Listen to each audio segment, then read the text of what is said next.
In the previous video, we talked about beer side components. Now, let's talk about pressure side components. Here, we actually start with a CO2 or carbon dioxide source. This can be something as small as a bottle that is refilled or swapped, or it can be something much larger, such as a bulk CO2 tank that is often refilled by a large truck. It is important to note when talking about CO2, we should take serious precautions when working in enclosed spaces with carbon dioxide. This gas is odorless, colorless, and tasteless, which makes it a great gas to dispense draft beer, but can be fatal when inhaled. Please take all necessary precautions when working with carbon dioxide. The flow of gas is controlled by a primary regulator.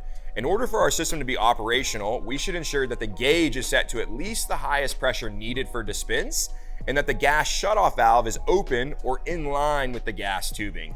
In long draw systems, we typically also see the use of a nitrogen gas source.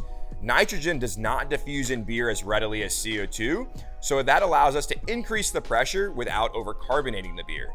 Nitrogen can be introduced to the system from a nitrogen tank or something more specialized, such as a nitrogen generator, which pulls nitrogen out of the atmosphere.